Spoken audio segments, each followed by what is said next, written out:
Hi, I'm Dr. Scott Laborowit, and back again for more cataract pieces. This is another resident geared video and looking at cortical cleanup. I always start, as you know, with a chalk talk and very B- type graphic. So this represents my cataract, and that's now my capsulotomy open. We tend to look at the cortical as a triangle. This is the INA in the green cylinder. I'm going to approach the cortical material. First, you want to 100% occlude on low vacuum.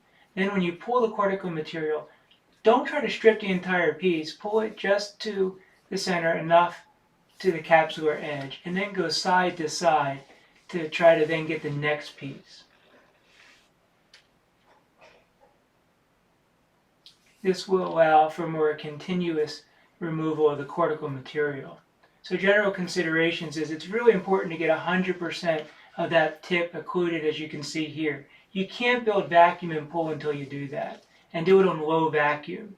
Then you can twist and pull to the center. But build that vacuum slowly so you make sure you're occluding the tip. So it's occlude the tip, twist and pull, and then you can grab the cortical material. Also, a pro tip is that once your tip is up in the center, you can't get in trouble and you can step down as much as you want.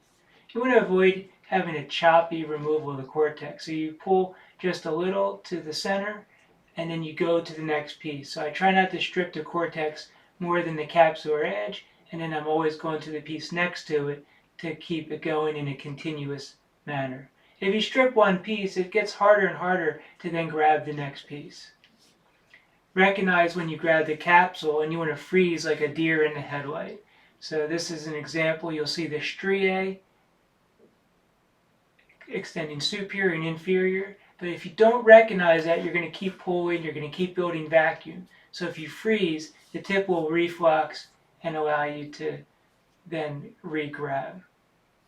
Subincisional cortex, really important to get those shoulders and elbows so you don't distort the cornea, so you have a great view. So this is just demonstrating that I'm not pushing on the edges of the incision through the cornea, and there's no striae. And then when I go to polish, I keep the tip up, and then I'm just gently rubbing and stepping down. Again, with my phaco tip up, you can't get in trouble. Sometimes I'll go on a polish setting tip down, but I'm very gentle and careful. While I'm polishing, if I notice the bag is loose or wrinkly, then I won't be too aggressive.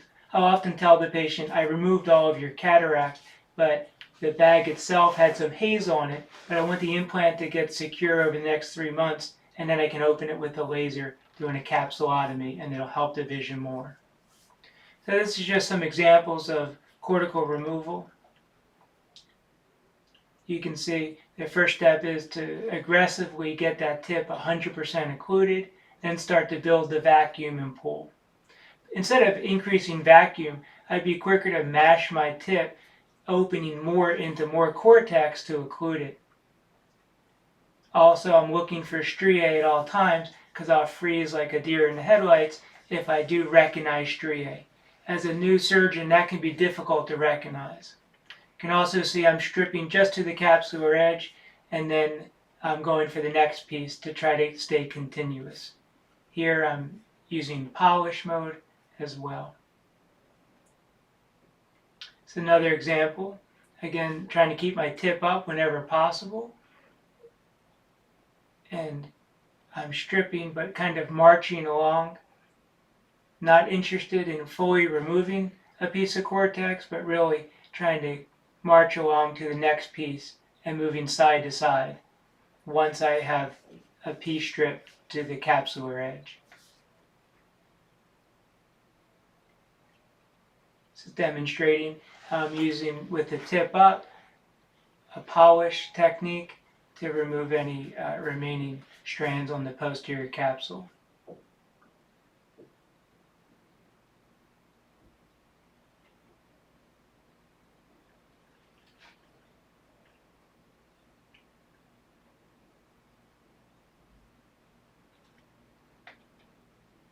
This is an example again of occluding the tip 100% and going where I see cortical leaflets that I can grab easily.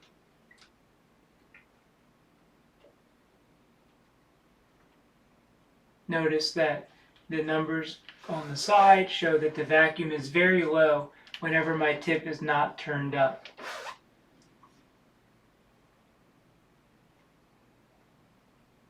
As I approach subincisional, I'm using my shoulders and elbows to make sure that I'm able to pivot through my corneal incision without striae and without turning the eye to keep my view great for the subincisional area.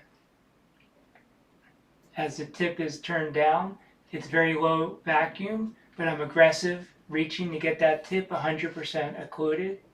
And I twist and pull towards the center as I build the vacuum, as you can see. The twisting motion is to get my opening in the INA tip to face up, because you can't grab capsule or get in trouble when it's faced up.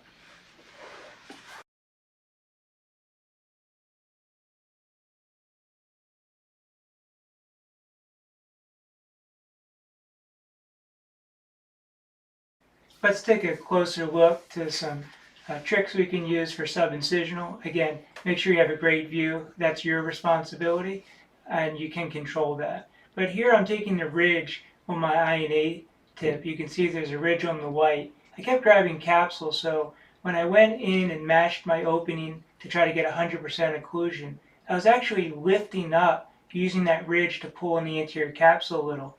And at one point I do grab capsule. I recognize the striae, so I come off the foot pedal. So again, using low vacuum, here's a zoom in slow motion. I'm pulling up on the anterior capsule with the ridge, 100% occlusion aggressively.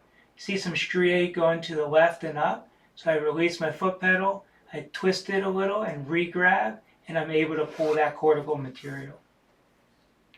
This is just showing how I recognize that there might be posterior capsular opacification from the cataract. I'm a little afraid that that material might be pretty adherent to the bag, so I'm purposely stripping cortex everywhere but not addressing the cortical material that's on the central posterior capsule. Once I remove all the other cortical material, then I'll start to polish this area. And with my tip up, I'm pretty much just rubbing the area, using more and more vacuum as necessary.